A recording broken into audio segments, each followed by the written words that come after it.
فلما يحس الإنسان بضيق النفس، الفتور في حياته الدينية، استثقال العبادة، كتقال عليه العبادة، ويجد المشاكل في بيته، المشاكل في تجارته، في عمله، لا شك أنه إذن قد أصيب بالعمى، راه الضبابة نزلت ليه على عينيه. فإذا الحل هو خصو يحيد الغشاوة ديال العينين، لأن هذه الغشاوة ديال العينين ماشي غشاوة ديال العينين اللي كيشوف بهم، ولكن العينين ديال القلب، أي البصائر أو البصيرة، هذيك خصو يغسلها، خصو ينورها، لا يمكنه تنويرها إلا بكتاب الله جل وعلا. من هنا إذن كيولي القرآن ضروري في الحياة ديالنا. وراه غلط واحد غلط كبير الإنسان اللي منقاطع على القرآن الكريم، لا يقرأه ولا يستمع إليه ولا يتدبره. لا بد من الاستماع والإنصات إلى كتاب الله عز وجل، لا بد من الترتيل والقراءة للقرآن الكريم، ولا بد من التدارس للقرآن الكريم. يعني لا بد الإنسان يحضر في واحد المجلس يذكر فيه الله جل وعلا ويتدارس كتابه الكريم. وهذا الشيء الإنسان خصو يدخله لظهره، الأسرة ديالو، مع والديه أو مع وليداته على حسب الظروف ديالو وطبيعة الحياة ديالو.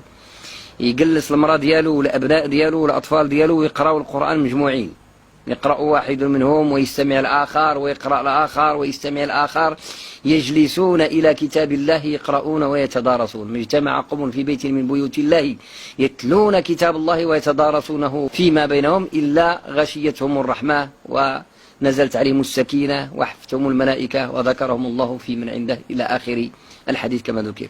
هذه الأيام هذه بل قبل قليل فقط أنا نراجع بعض كتب العلم فيذكر أن عمر بن الخطاب رضي الله عنه وأرضاه كان لما يجلس مع الصحابة ويلقى بيناتهم أبا موسى الأشعري رضي الله عنه. أبو موسى الأشعري هذا من الصحابة الكرام اللي كانوا يقرأوا القرآن بشكل جيد جدا، يعني كان عنده واحد الصوت حسن. وسمعوا النبي صلى الله عليه وسلم شي مرة وقال لقد أوتي هذا مزمارا من مزامير آل داود، يعني عنده واحد النغم في أداء القرآن الكريم يثير ويسلب الألباب والقلوب والعقول. فمن بعد وفاة النبي صلى الله عليه وسلم، يعني في زمان أي في عهد سيدنا عمر، فات زمان النبي صلى الله عليه وسلم، زمان سيدنا أبو بكر الصديق، وجاء الزمان ديال سيدنا عمر. فكان يعني سيدنا عمر ملي يجلس مع أصحابه من الصحابة طبعا ويلقى معهم أبا موسى الأشعري كيقول له يا أبا موسى ذكرنا بالله، ذكرنا بالله يا أبا موسى ذكرنا بالله. فكيبدا هو يقرأ عليهم القرآن فيستمعون هكذا في النص فيستمعون ويبكون، يعني يتأثروا بزاف صحابنا صحاب سيدنا رسول الله عليه الصلاة والسلام بالقرآن الكريم. فكانت عندهم أحوال عجيبة حقيقة ولطائف غريبة في اجتماعهم على كتاب الله جل وعلا تذوقا وتلاوة وتدبرا، فلا يجتمعون إلا على خير ولا يفترقون إلا على خير وصفاء ورحمة وسكينة. وكيتزودوا كيتشحنوا بطاقة إيمانية جديدة، وكيبقى القلب دائما حي في حياة لا يموت. ولهذا لما كيشوف الإنسان منهم ومن غيرهم من التابعين والصالحين إلى يوم الناس هذا وإلى يوم القيامة، ما كانش واحد متصل بالقرآن هذه الأحوال ديالو، لما يشوف الباطل كيبان له باطل وما كيغلطش فيه ويحفظه الله منه ويقيه شر مهلكته، ولما يشوف الحق كيبان له حق لا تختلط عليه الأمور ولا تتشابه عليه الشبه، وينجيه الله جل وعلا من كل آفة، وكيفتح له طريق الخير في حياته في أسرته في دينه في رزقه في كل شيء. وقرأوا إن شئتم قول الله عز وجل ومن يتق الله يجعل له مخرجا ويرزقه من حيث لا يحتسب. فإذا هذا القرآن هو نور القلوب، هو نور الأمة. فإذا الخلاصة والنتيجة التي نريد أن نصل إليها والتي كررنا الكلام حولها مرارا وتكرارا أنه خصنا بشكل عملي نتخذوا هذا القرار ديال ندخلوا الضوء للدار، أي ندخلوا القرآن للدار بشكل عملي. شريوا المصاحف، راه هذه البادرة الأولى، شريوا المصاحف. واحد الخطرة الدراري ديالي الأطفال ديالي يعني في وقت من الأوقات كلفتهم يبدا يحفظوا القرآن، انت يلاه بدا بهذه الصورة انت هذا على حسب السن ديالو. فلقيت مشكل وهو أنه بداو كيدبزوا على المصاحف ولا ننتبه. إذن المصاحف عندي في الدار قليلة، هذه مصيبة، مصاحف عندي قليلة. خص يكون الدراري كل واحد عنده المصحف ويشيط. شحال هذا المصحف كيدير؟ ثمنه بسيط جدا وعند الله لا ثمن له. ولذلك دخلوا للدار المصاحف، خص يكونوا مصاحف في دار الإنسان المؤمن كثيرة، وخص دوك اللي كيبيعوا لك المصاحف يربحوا، خصهم يربحوا باش يستمروا في طباعة المصحف الكريم. راه الأمة هي اللي ربحت في نهاية المطاف. يعني الإنسان ما عمره ما تكون عنده هذه العقلية، يعني ديال المشاحة مع كتاب الله. المشاحة هي الشطارة العربية الفصحى، المشاحة مع كتاب إلا مع القرآن.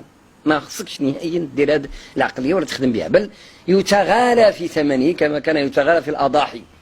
يعني الصحابة اللي يعني بخير عليهم ووسع عليهم الله عز وجل، كيمشي يشري الأضحية ديال العيد أو ديال العقيقة كيشري الغالية لأنها ديال الله، كيقلبش على الرخاء، كيقلب على الغلاء، ما دام أن الله تعالى وسع عليه في الرزق.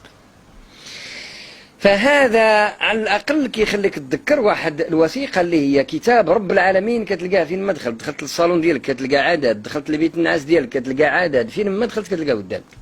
فيذكرك بأنه عليك واجب التلاوة، ورد اليوم تقرا هذا النهار، قريت ما قريت شيء. الأطفال الزوجة كيكون بنديهم بسرعة وبسهولة، ثم يرتب بشكل عملي وبشكل منظم أنه الوقت الفلاني أو الساعة الفلانية في الأسرة نجتمع على كتاب الله، يقرأ بعضنا وينصت الآخر، ثم نشرع في التدبر على حسب المستوى واخا ديال الطفولة. اش فهمت ولدي انت من هذه الآية؟